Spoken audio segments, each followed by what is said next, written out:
exemple de frontière où la tension et la violence sont quotidiennes, la rivière Massacre, entre Haïti et la République dominicaine. Autrefois possession française riche et prospère, Haïti, peuplé par les descendants des esclaves venus d'Afrique, est aujourd'hui l'un des pays les plus pauvres de la planète.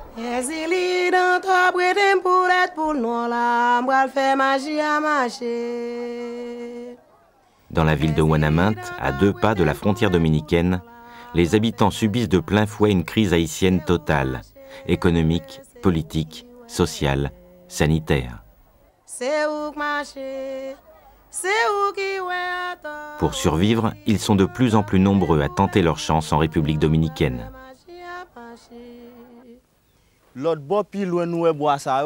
Plus loin là-bas, c'est la rivière Massacre. Donc quand je vais travailler là-bas, je suis obligé de traverser la frontière. C'est là-bas qu'il y a tous les dangers. Moi-même, on m'a renvoyé 2 fois en Haïti. J'ai donc fait 2 voyages pour rien. Ça m'a rapporté que du vide, des coups de bâton et la faim.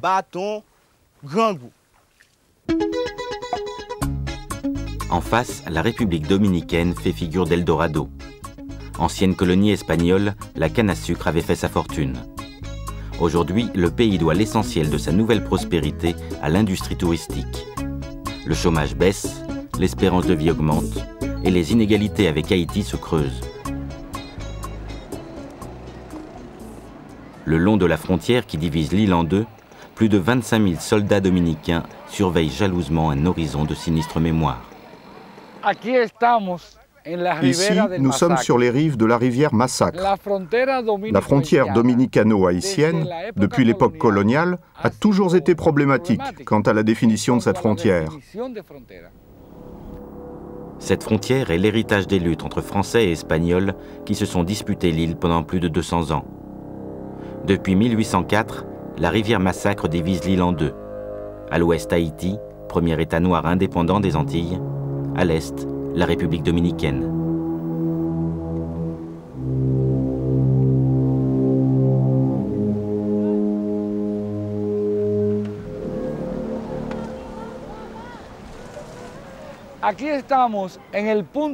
Ici, nous sommes au point le plus sensible des relations dominicano-haïtiennes à la frontière nord-ouest. À l'est, nous avons Dajabón en République dominicaine, avec 65 000 habitants.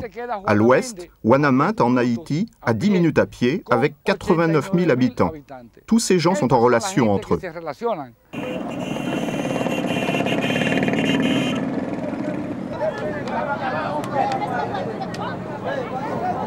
Comme la plupart des Haïtiens de Ouanaminthe, Robert vit de petits trafics. 2 fois par semaine, il achète des chaussures de contrebande à la capitale pour les revendre au marché de Dajabón en République dominicaine. Oui, avant d'être dans ce business, j'étais cultivateur. Mais aujourd'hui, ça ne rapporte plus rien. Parfois, pendant des mois, la pluie ne tombe pas. Parfois aussi, tu cultives et le soleil est si fort qu'il brûle tes plantations. C'est pour ça que j'ai fait ce business de chaussures. Avant de se rendre au marché dominicain de Dajabón, Robert et sa femme Marlène passent en revue leurs derniers achats.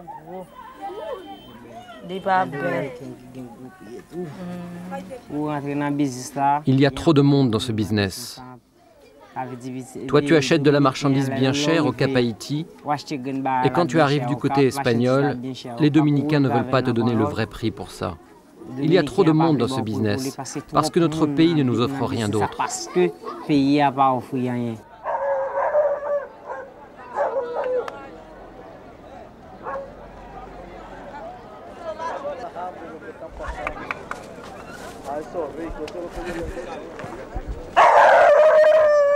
Le jour du marché, les habitants de toute la région de Ouanaminthe se rendent en masse à la frontière. Certains, comme Robert, attendent l'ouverture des grilles sur le pont de la rivière Massacre afin de traverser la frontière légalement. Tous devront acquitter un droit de douane élevé. Mais pour être sûr de trouver un bon emplacement en ville, Marlène, la femme de Robert, comme la plupart des Haïtiens, préfère passer la rivière sous le pont, en toute illégalité.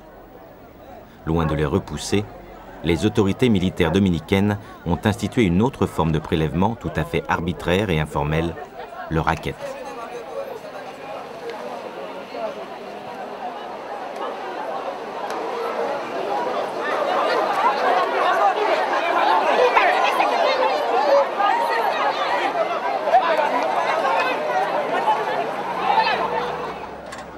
À 9 h, sur le pont, la foule peut enfin entrer en République dominicaine.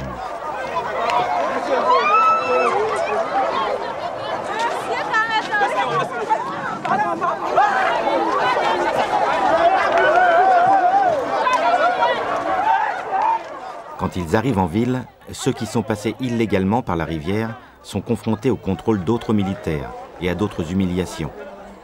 Parfois, on va jusqu'à leur confisquer toutes leurs marchandises.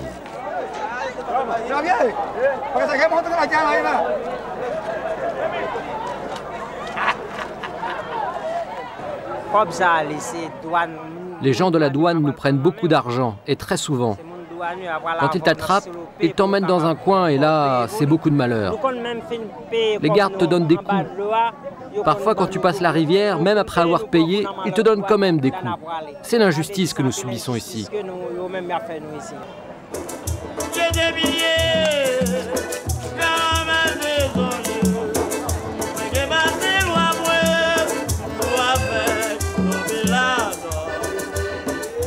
Au marché de Dajabón, où se mélangent dominicains et haïtiens, les militaires patrouillent sans relâche, à l'affût de la moindre irrégularité.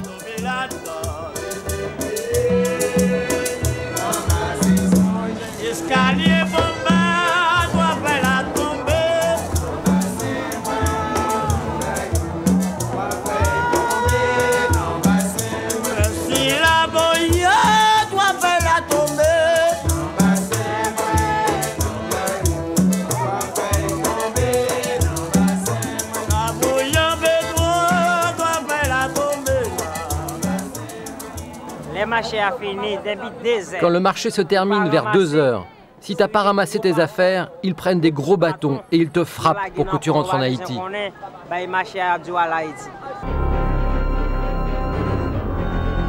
Au retour, quelques mètres seulement avant le passage de la frontière, les Haïtiens sont de nouveau victimes d'un racket organisé par des militaires en civil.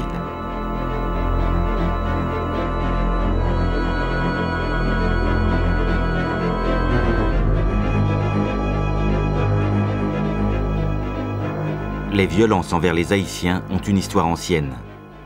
Rejetés par le reste du monde après leur indépendance et sombrant dans la misère, ils seront également victimes au XXe siècle de la folie meurtrière du dictateur dominicain Trujillo. En 1937, une fois la ligne frontalière bien définie, Trujillo fait un voyage à Dajabón. Il réunit ses collègues et les officiels de la ville et il va jusqu'à leur dire que le ciel de la frontière est très noir parce qu'il y a trop de Haïtiens. Alors il donne un grand coup de pied et il dit « Il faut en finir avec ces gens-là ». À partir de là a commencé le grand massacre de 1937, au cours duquel 15 000 à 25 000 Haïtiens sont morts.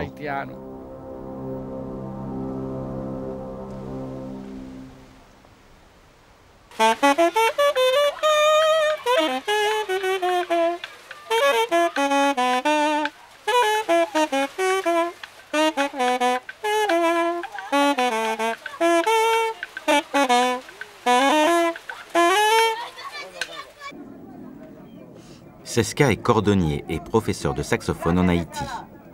À l'époque des massacres, tout jeune enfant, il vivait déjà à Ouanaminthe.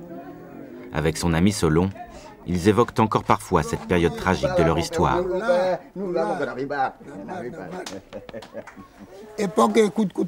À l'époque des coups de couteau, j'avais un oncle qui habitait du côté espagnol. Il était marié à une dominicaine. Ils avaient 7 enfants. Au moment des massacres, le propre frère de sa femme l'a assassiné. Moi, voilà ce que j'ai vu de mes propres yeux. Ils ont d'abord tué une mère. Ils l'ont saignée, là, sous le sein. Elle venait d'accoucher. Alors, ils ont pris son bébé, ils l'ont jeté en l'air et ils l'ont fait retomber sur une baïonnette.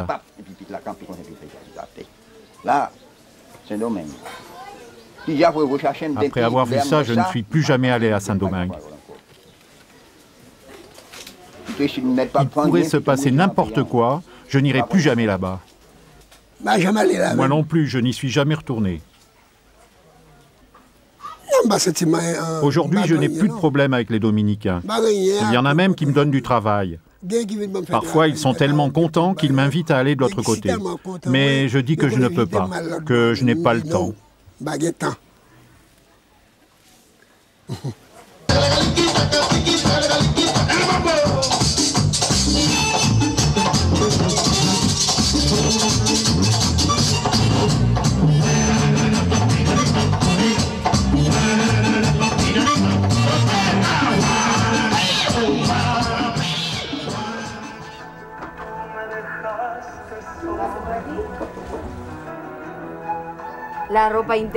Le linge intérieur de mes filles et le mien. Ça, c'est leur télévision. Je dors et je me repose ici quand je suis fatiguée. Et voici ma maison, qui est le fruit de mon commerce. Altagracia est dominicaine. Depuis 15 ans, elle dirige une association commerciale dont l'activité très lucrative consiste à acheter des vêtements de contrebande en Haïti pour les revendre légalement à Saint-Domingue. Chaque jour, Altagracia franchit la frontière pour se rendre en Haïti. Nous sommes 720 femmes et nous avons tout un badge qui nous permet de passer facilement la frontière jusqu'à Guanamante. Sans ce badge, ce serait impossible d'aller acheter des vêtements. La première fois que je suis allée à Guanamante, j'avais très peur de rencontrer des Haïtiens. On m'avait dit qu'ils étaient mauvais et qu'ils mangeaient les gens. C'était un préjugé que j'avais. Je me disais, tu ne peux pas aller à Haïti parce qu'ils vont te manger. Quand j'y suis allée, je me suis aperçue que tout était faux. J'ai vu que les gens étaient très dociles, très faciles à traiter et qu'on pouvait travailler ensemble sans problème. Arrivée du côté haïtien, sans contrôle de l'immigration et sans payer de taxes, Altagracia part au marché de Guanamante.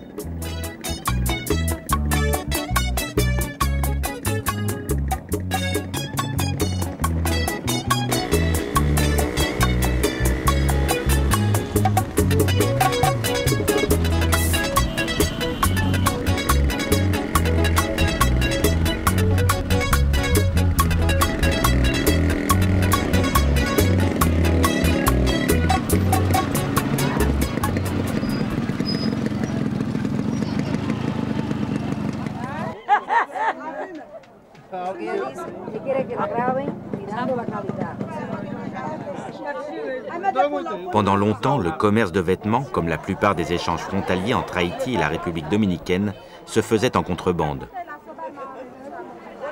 Les efforts d'Altagracia ont permis de légaliser ce commerce qui est devenu l'un des plus dynamiques et des plus rentables de Guanamante.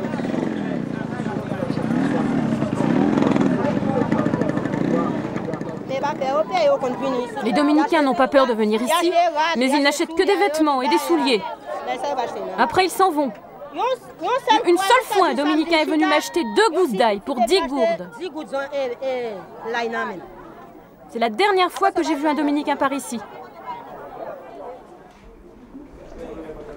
De retour à Dajabón, les vêtements achetés en Haïti par les femmes de l'association d'Altagracia sont soigneusement triés et empaquetés avant d'être envoyés dans les grandes villes de la République dominicaine.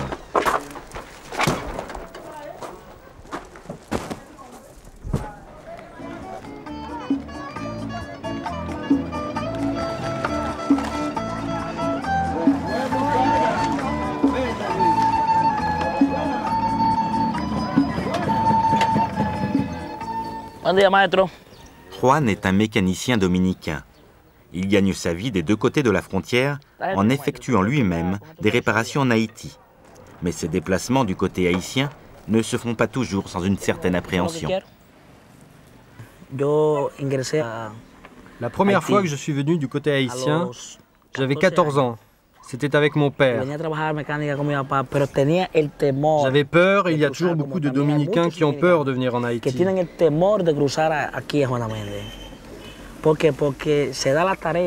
Parce qu'ils ont peur de se faire attaquer, de se faire voler, de se faire tuer.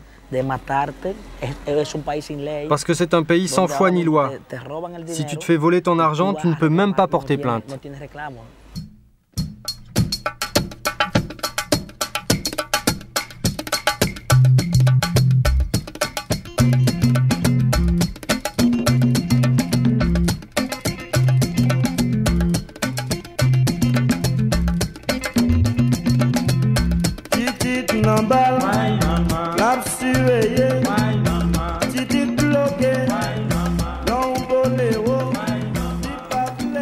Deux fois par semaine, Juan se rend en Haïti.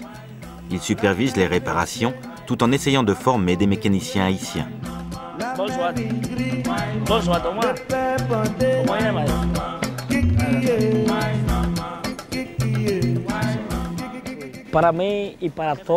Pour moi et pour tous les habitants de Dajabón, quand la frontière est fermée, on se prive de beaucoup d'opportunités de commercialisation, de ressources, de futur. Quand la frontière est ouverte, ce sont deux nations sœurs, deux provinces sœurs, qui ont chacune besoin l'une de l'autre pour vivre.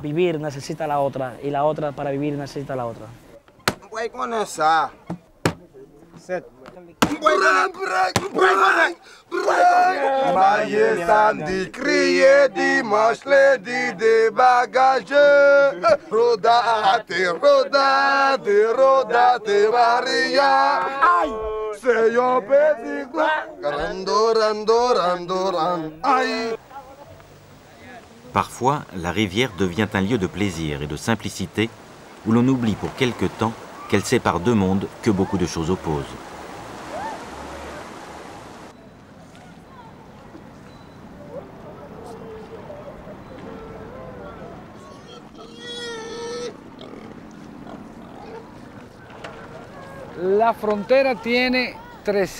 La frontière a 320 km de long.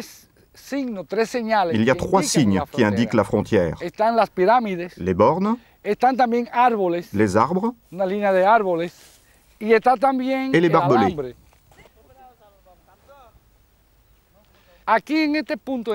Ici où on se trouve, on s'aperçoit que la rivière n'est pas parallèle aux bornes ni aux arbres.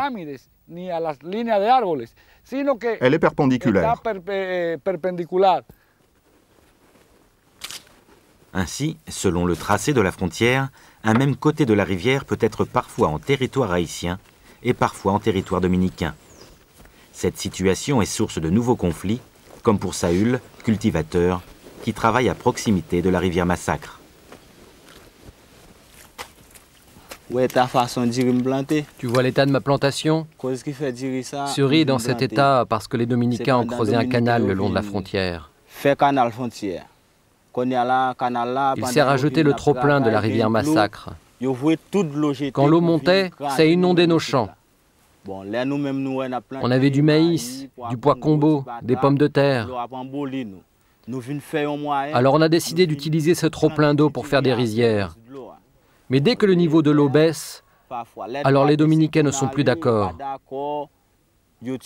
Parfois même, ils nous tuent pour pas qu'on touche à leur eau. À quelques mètres seulement de la parcelle de Saül, les rizières dominicaines parfaitement irriguées s'étendent sur plusieurs hectares. Cecilio en est le propriétaire. Pour entretenir ces rizières, il emploie une main-d'œuvre exclusivement haïtienne et illégale.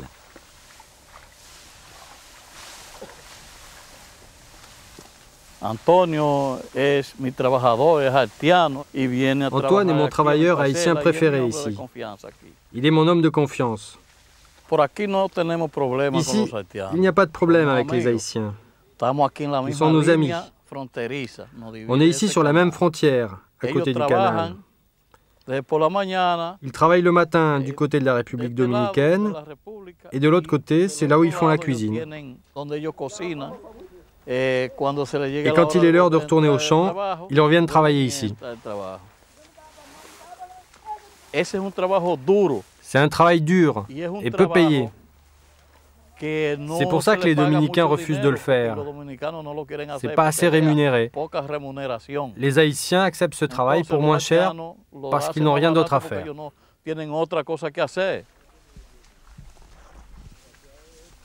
Un petit travail comme ça, nous on le fait en un seul jour. Un Dominicain, lui, il va mettre 2 semaines et on va le payer plus cher. Nous, on nous donne un petit caca de monnaie.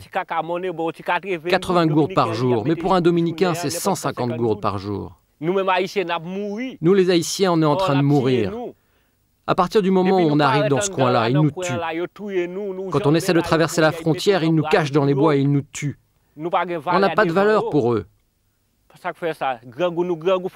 Quand on veut travailler, on doit traverser, mais ils nous tuent. Pourquoi on y va quand même? Parce qu'on n'a pas de travail, parce qu'on crève de faim, parce qu'on ne peut pas envoyer nos enfants à l'école. On est obligé de venir ici pour aider nos enfants. Mais si on avait du travail en Haïti, on ne viendrait pas enrichir notre pays.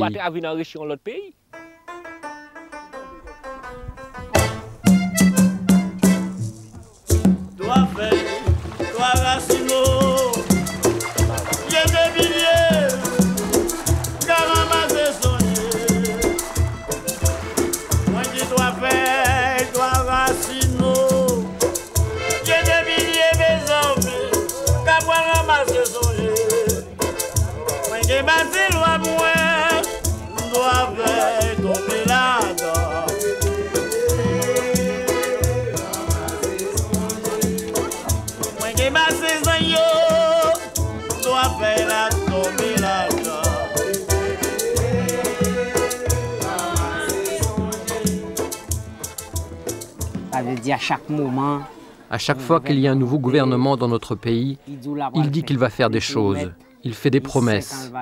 Et 5 ans plus tard, rien n'est fait, rien ne change. Mais on ne peut pas rester assis et ne rien faire. Au final, quand tu fais tous tes calculs, tu t'aperçois que tu survis, c'est tout.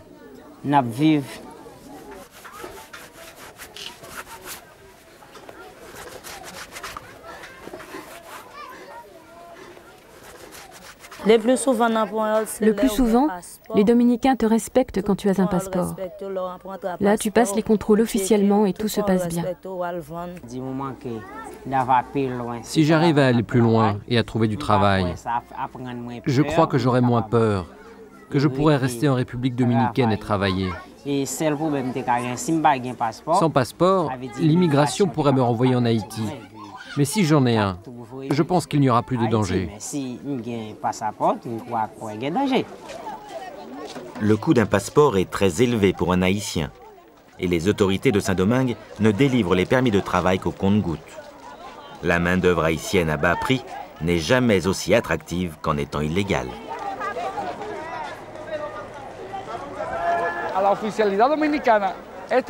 L'illégalité bénéficie aux autorités dominicaines car elle leur permet aussi d'organiser des expulsions massives et arbitraires à n'importe quel moment.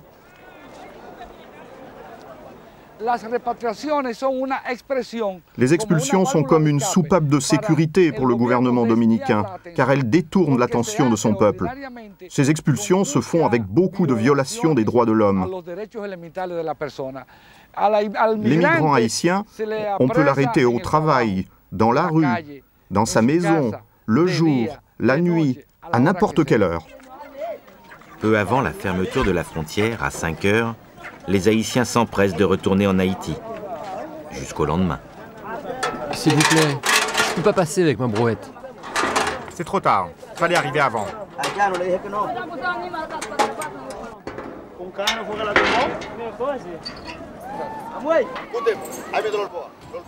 Passez par la rivière, allez, faites vite, faites vite.